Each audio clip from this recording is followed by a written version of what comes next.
Anong mag-e-explain ko anong ginawa sa car ko? Anong ginawa sa car ko, babe? Change oil.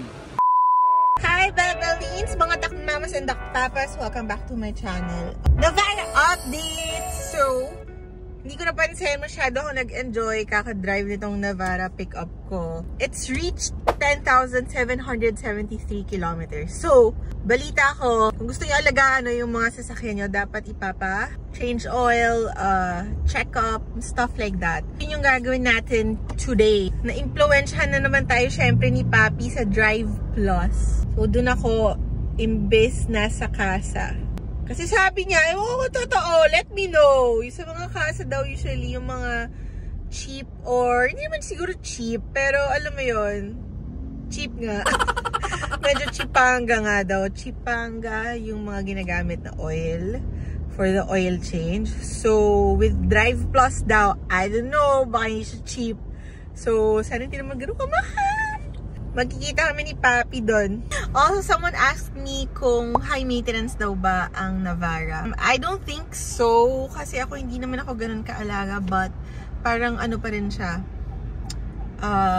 smooth sailing, ganun siya.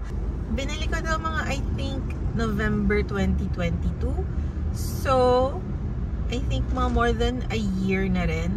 And wala naman siyang sira pa so far. Yung maintenance nga lang na nagawa ko is yun nga yung occasional na change oil, pagpapacheck up, yun lang. I think what helped din dun sa hindi masyadong high maintenance was because of the hindi ka na naman maalala. Ito yun. Yan yung sinabi ni Papi dun sa isa kong vlog. Ito yun. Kasi bala ko nga sana na isama na lang doon, but ihiwalay na lang natin yung vlog para syempre marami kayong mapanood, diba? And so yeah, yun pinagawa ko sa Detail Avenue sa May Pasig. Ilang beses na to nagas-gas tapos nawawala. Hindi ko na sure kung na-picturean ko, pero feel ko hindi na-picturean nung nung driver ko. And yeah, actually papunta na ako. Hindi pa nga ako tapos magpa-car wash. Kasi na-late ako, so nagalit si Papi. Ayan, oh. Hindi pa ako tapos. Sinabol lang yan, sobrang gulo pa. Ayan. Ayun. Wait, go na. Go na, guys. Okay, drive-by is just along Panay Avenue daw. This one. Itong may palabas na wow. Land Cruiser. Ayan, here it is. You won't miss it.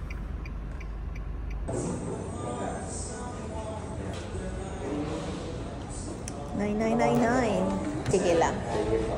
Charge nyo kayo lang. Charot. Ay, may kukunin lang po pala ako muna, ha? Wait lang. There's my baby. So pretty. I love you. Charot. So, nandito pala yung cashier nila. Also, may special announcement. Bubudulin ko na rin kayo. Sabay-sabay tayo.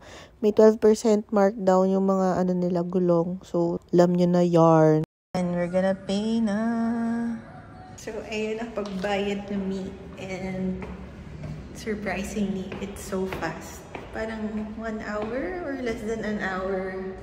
Tapos, mas mura siya kaysa sa casa. Tapos, Ravenol pa yung oil. So, sabi ni Ramon, magandang klaseng oil daw yun. I don't know. But, yay! Sana pala dito na ako ever since. So, dun ako nagstay. Nag-drive. Tapos, lumabas lang ako. Then, tumuwid dun. Bumaba sa cashier para mag-pay. Ayan na nga si Papi, nakikiosyoso. Yan kasi gusto kong tires para sa Navara ko. So pogi. Anong mag-e-explain ko anong ginawa sa car ko? Anong ginawa sa car ko, babe? Change oil. Bakit? Totoo naman eh. Kunin mo. 10,000 kilometers. Ano? Dali, video mo. Go! Siyempre, 10,000 kilometers na. Ayon sa service manual, ipapalit ka na dapat ng oil dyan every 5,000 kilometers. So, change oil, change yung mga ibang fluids, tapos mga filters. Yun. So, next is 15K? 15K. Ah, okay. Siya nga 4.5 eh, kasi matraffic, di ba? Naka-idle ka lang na gano'n. Gagawa ka ng himala sa loob. Umaandar pa rin yung makina nun. Okay. Kaya, Ano? 4.5. At ang oil na ginamit, syempre, shoutout sa Ravenol. Tsaka shoutout sa mga pogi na Ride Plus. Oh. Ano? Napagastos ka, hindi.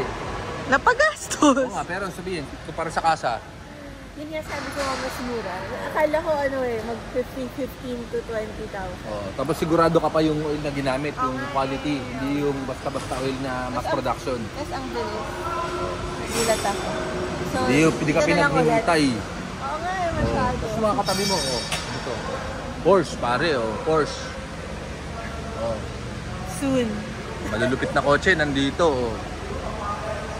Diba? Alam mo, mahal, diba? Oo nga eh. Hindi pa na. Sakto. Sakto lang. Worth it. Sana? Sana? Tagal na namin may kotse pero kay Papi Ramon ko lang talaga nalaman or pre-practice na dapat every 4-5 or whatever kailangan i-change oil and ipa-check up yung sasakyan para syempre tumagal, diba? And as a new car owner, akala ko rin before na yung pera lang na talagang pambibili sa kotse is yun lang. No, meron pang insurance, of course, gas, parking, kung yung renta mo, kung wala kang ino-own na parking. Multi-amortization, syempre may interest rate kung hindi mo kinash. Tsaka itong mga check-ups and change oil, yan yung mga parang hidden charges.